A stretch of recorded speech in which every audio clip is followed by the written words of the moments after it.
दोस्तों उम्मीद करता हूँ आपसे कि आप सब लोग अच्छे होंगे और आपकी प्रीलिम्स 2024 के लिए अच्छे से प्रिपरेशन भी चल रही है। इसी के बीच हमारी जो डेली सीसेट वीडियो सीरीज है उसके साथ कंटिन्यू करते हैं और देखते हैं आज हमारे के लिए क्या टास्क है। लेकिन उससे पहले दोस्तों एक ज़रूरी सूचना, एक इम्पॉर्टेंट इन्फॉर्मेशन आपके लिए कि हमारा टेलीग्राम ग्रुप जो है स्पेशली जो सीसेट के लिए डिज़ाइन किया हुआ है, जिसमें कि आपको डेली प्रैक्टिस क्वेश्चंस मिलते हैं, साथ ही साथ जो भी सीसेट के लिए कोई भी वीडियो अपलोड होती है उसको आप मिस ना करें, इसलिए आप जाके प्लीज़ इस टेलीग्राम ग्रुप को ज्वाइन कर सकते हैं, क्योंकि मैं चाहता हूं कि आप कुछ भी मिस ना करें। बाकी फिलहाल के लिए देखते हैं कि आज हमारे पास क्या नई टास्क है, कौन सा रीडिंग कॉम्प्रिहेंशन है। तो अगर पहली लाइन पढ़े दोस्तों, approximately 80% of all the flowering plants species are pollinated by animals. ठीक है, तो अगर हम बात करें आज, ना तो हमारे पास पॉलिटिक्स है, ना ही हमारे पास कोई सोशल इशू है, ना ही हमारे पास किसी तरह का कोई इन्वायरमेंटल प्रॉब्लम है। ठीक है, कहीं ना कहीं बायोलॉजी से एक टॉपिक में से कुछ एक कॉम्प्रिहेंशन जो है, रीडिंग पैसेज जो है वो आपसे पूछा गया, प्रीवियस ईयर क्वेश्चंस में से एक है। सबसे पहले दोस्तों देखते हैं कि हमारे पास इस पूरे पैसेज में से क्वेश्चन क्या डिराइव हुआ जिसका हमें आंसर करना है। सो देखिए, on the basis of the passage given above the following assumptions have been made. देखो, या तो दोस्तों आपसे पूछता है कि एक लॉजिकल, रैशनल या प्रैक्टिकल एक अजम्पशन आप बताओ। ठीक है, या फिर आपको बेसिकली ये कहना चाहता है कि कुछ अजम्पशंस बनी हुई हैं और आपको उनमें से बताना है कि कौन से ठीक है, राइट। बट कई बार आपके सामने मल्टीपल चॉइस क्वेश्चन कहा जाता है कि जिसमें आपको मल्टीपल ऑप्शंस करेक्ट करनी पड़ सकती हैं। जैसे कि इसमें आप देखें तो इसकी चिंता छोड़िए, पहले आप आराम से अपने जो आंसर ऑप्शन है उनको पढ़ें, फिर पैसेज के अंदर देखेंगे कि हमारे पास इंफॉर्मेशन क्या गिवन थी। ठीक है, चलिए तो पढ़ते हैं। सबसे पहली ऑप्शन लिखी है, sustainable production of India serial food grains is impossible without the diversity of pollinating animals. ध्यान से प्लीज दोस्तों नोट कीजिए इस चीज को। अगर हम देखें तो यहां इन्होंने मेजरली बात किस चीज की करी है कि जो सस्टेनेबल प्रोडक्शन है किसकी, इंडिया के सीरियल फूड ग्रेन्स की, वो इम्पॉसिबल है without the diversity of pollinating animals. क्योंकि पॉलिनेटिंग एनिमल्स जो है, जिनकी वजह से पॉलिनेशन प्रोसेस जो है पॉसिबल है, अगर उनकी डाइवर्सिटी ना हो तो बिल्कुल भी पॉसिबल नहीं होगा इंडियाज या इंडियन सीरियल फूड ग्रेन्स को प्रोड्यूस करना। ठीक है, तो इतनी इंटेंस बात कही गई है, तो अकॉर्डिंगली आप पैसेज में से अपनी इंफॉर्मेशन को फाइंड आउट करने की कोशिश करेंगे क्या ऐसा कुछ रिलेशन है। अगर है तो आप उसको जॉट डाउन करते रहेंगे।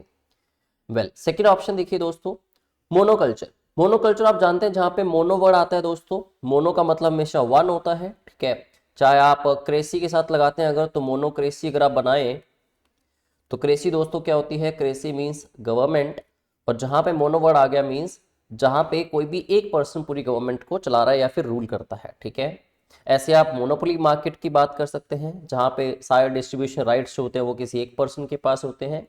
तो मोनोकल्चर दोस्तों क्या है कि जहां पे सिर्फ एक चीज की खेती हो। ठीक है, तो जो मोनोकल्चर है हॉर्टिकल्चरल क्रॉप्स का, वो हैम्पर करता है, मतलब वो नेगेटिव इंपैक्ट क्रिएट करता है किस पे, सर्वाइवल ऑफ इंसेक्ट्स पे।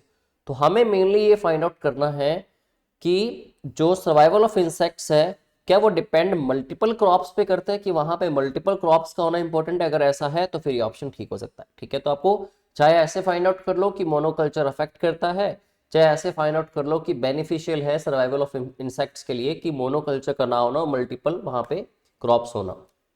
तीसरी ऑप्शन दोस्तों, पोलिनेटर्स। पोलिनेटर्स मतलब पोलिनेटिंग एनिमल्स, मैमल्स, कुछ भी जो है जिनकी वजह से पोलिनेशन होती है। So pollinators become scarce. Scarce means उनकी कमी आ जाती है, स्कार्सिटी आ जाती है, पोलिनेटर्स कम हो जाते हैं, डिक्रीज हो जाते हैं इन कल्टिवेटेड एरियाज, जिन एरियाज को अच्छे से कल्टिवेट किया होता है, और जो डिवॉइड हो जाता है मतलब वंचित हो जाते हैं, जहां पे कमी आ जाती है किस चीज की, नेचुरल वेजिटेशन की। तो दोस्तों इस इंफॉर्मेशन को फाइंड आउट करने के लिए बेसिकली आपको माइंड में पॉइंट क्या रखना है कि जो पोलिनेटर्स हैं, क्या नेचुरल वेजिटेशन उनके लिए इंपॉर्टेंट है, और इतनी इंपॉर्टेंट है अगर, तो ऑब्वियसली फिर उनकी स्कार्सिटी हो जाएगी अगर वहां पे नेचुरल वेजिटेशन नहीं होगी तो। ठीक है, चलिए next, diversity in insects induces diversity of plants. आपने देखना है कि क्या इंसेक्ट्स का कोई डायरेक्ट रिलेशनशिप प्लांट्स के साथ है। अगर है, दैट मीन्स डाइवर्सिटी इंसेक्ट्स की होगी, तो उससे क्या होगा, डाइवर्सिटी प्लांट्स की भी इंड्यूस होगी, उसमें भी आप हेल्प मिलती है। ठीक है, तो आप लोगों ने एक डायरेक्ट रिलेशनशिप फाइंड आउट करना है इंसेक्ट्स या प्लांट्स का है या नहीं। दूसरा कि पोलिनेटर्स नेचुरल वेजिटेशन पर डिपेंड करते हैं या नहीं। तीसरा, क्या मल्टीपल क्रॉप्स का होना इंपॉर्टेंट है। चौथी चीज, इंडियन सीरियल फूड ग्रेन्स जो हैं उनकी खेती हो सकती है कि नहीं, प्रोडक्शन हो सकती है कि नहीं, अगर डाइवर्सिटी ऑफ पोलिनेटिंग एनिमल्स जो है वो ना हो तो। ठीक है, चलिए फिर फाइंड आउट करते हैं, एक साथ मिलके बने रहिए। ठीक है, और मुझे बताइएगा जरूर कमेंट बॉक्स में कि आपका आंसर क्या रहा। ठीक है, चलिए। तो पहली लाइन जैसे हमने पढ़ी थी पहले भी रिपीट करते हैं। अप्रॉक्सीमेटली 80% ऑफ फ्लावरिंग स्पीशीज जो हैं, यहाँ लिखा है कि करीब करीब 80% जो हैं फ्लावरिंग प्लांट्स जो हैं स्पीशीज, वो पॉलिनेट किए जाते हैं एनिमल्स के द्वारा। ठीक है, इंक्लूडिंग बर्ड्स एंड मैमल्स। तो इतना आपको पता लग गया कि पॉलिनेशन किससे होती है, एनिमल्स, जिसमें बर्ड्स की भी बात हुई, मैमल्स की भी बात हुई। बट द मेन पॉलिनेटर्स, यहां ध्यान दीजिएगा प्लीज, जो मेन पॉलिनेटर्स हैं वो कौन है, इंसेक्ट्स हैं। तो दोस्तों आपको एक इंफॉर्मेशन मिल जाती है कि इंसेक्ट्स का पॉलिनेशन में सबसे बड़ा रोल है। ठीक है, most important role in pollination. ऐसे ही तो आपको कुछ पॉइंट्स नोट डाउन करने होते हैं, जो आपको थोड़ी इंफॉर्मेशन मिलती है उसमें से कुछ कीवर्ड्स उठा लो और आपको पता लग जाता है कि ये वाले पॉइंट हमारे काम आ सकता है। तो इंसेक्ट्स का रिलेशन डायरेक्ट पॉलिनेशन से है, इतना पता लग गया। ठीक है, Pollination is responsible for providing us with a wide variety of food. अब pollination की बात करें तो pollination का हमें बेनिफिट दिखाया गया, यहाँ पे pollination का बेनिफिट क्या दिखाया गया कि इससे हमें वाइड वैरायटी ऑफ फूड जो है वो मिलता है pollination से।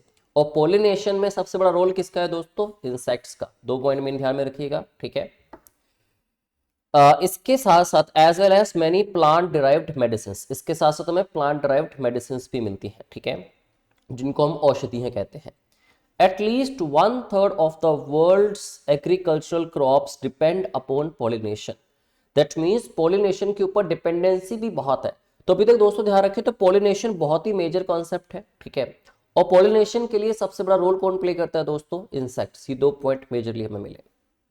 फिर उन्होंने कहा कि bees are the most dominant taxa. ठीक है, कि अगर इंसेक्ट्स की बात की जाए तो उसमें जो बीज हैं वो मोस्ट डोमिनेटिंग टेक्सा। टेक्सा दोस्तों क्या होता है, जब हिरारिकल एक डिवीजन की जाती है। ठीक है, तो इंसेक्ट्स में आप देखें तो आगे चल के उनको जो कैटेगराइज किया गया तो उसमें कैटेगरी के अंदर टेक्सा वर्ड यूज किया गया बीज के लिए, कि जो बीज है वो मोस्ट डोमिनेंट टेक्सा है when it comes to pollination. चलो, बात तो इवेंचुअली बीज के थ्रू भी इंसेक्ट्स की हो रही है। ठीक है, and they are crucial to more than 400 crops.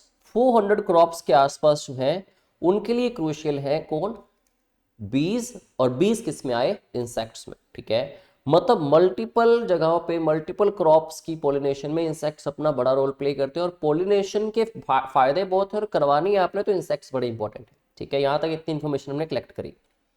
Now फिर कहता है कि pollination is an essential service. ये तो दोस्तों हम पहले भी कुछ पॉइंट से अपना समझ चुके हैं, इतनी समझ से कि वाकई बड़ी ज्यादा इंपॉर्टेंट है, असेंशियल है। That is the result of intricate relationship between. अब पॉलिनेशन कहता है कि पॉलिनेशन बहुत इंपॉर्टेंट है, इंसेक्ट सबसे बड़ा रोल प्ले करते हैं, बीज उसमें सबसे बड़ा डोमिनेंट टेक्सा है। ठीक है, फिर कहता है कि ये चीज किसका रिजल्ट है, पॉलिनेशन हो कैसे पाती है, जो एक इंट्रिकेट रिलेशनशिप है प्लांट्स और एनिमल्स का। दोस्तों यहाँ पे दिखाना चाहता है कि जो पॉलिनेटर्स होते हैं प्लांट्स और एनिमल्स, उनका एक बड़ा रिलेशनशिप होने की वजह से, इंट्रिकेट मतलब उलझा हुआ कहते हैं, वैसे उसको कॉम्प्लेक्स मतलब टेंगल्ड, एक टेंगल्ड रिलेशनशिप है। एंड द रिडक्शन और लॉस ऑफ आइदर अफेक्ट्स, अगर कमी आई, रिडक्शन मतलब कमी आई अगर, या लॉस हो गया ऑफ आइदर, ठीक है, किसी का भी, दोनों में से किसी का भी हो गया, affects the survival of both. दोस्तों ध्यान दो, इन्होंने कहा था कि पॉलिनेशन में एनिमल्स बहुत बड़ा रोल प्ले करते हैं अपना, और एनिमल्स के अंदर बर्ड्स भी आते हैं, मैमल्स भी आते हैं, इंसेक्ट्स सबसे बड़ा रोल प्ले करते हैं। ठीक है, तो ये सारे के सारे क्या हैं, यहाँ पे पॉलिनेटर्स की बात हुई, सारे के सारे पॉलिनेशन में हेल्प करते हैं। फिर इसने यहाँ पे एक रिलेशनशिप दिखा दिया प्लांट्स का किसके साथ, एनिमल्स के साथ, और कहा कि अगर दोनों में से किसी एक में भी रिडक्शन आई या किसी एक का भी लॉस हुआ तो दोनों में से दूसरे पर्सन पे, मतलब प्लांट्स या एनिमल्स के सर्वाइवल पे बहुत बड़ा इंपैक्ट पड़ेगा। ठीक है, या दोनों पे। Effective pollination requires resources. अब आपने दोस्तों देखा कि पॉलिनेशन बहुत ही इंपॉर्टेंट है, पॉलिनेशन यहाँ लिखा भी हुआ है कि एक एसेंशियल सर्विस है।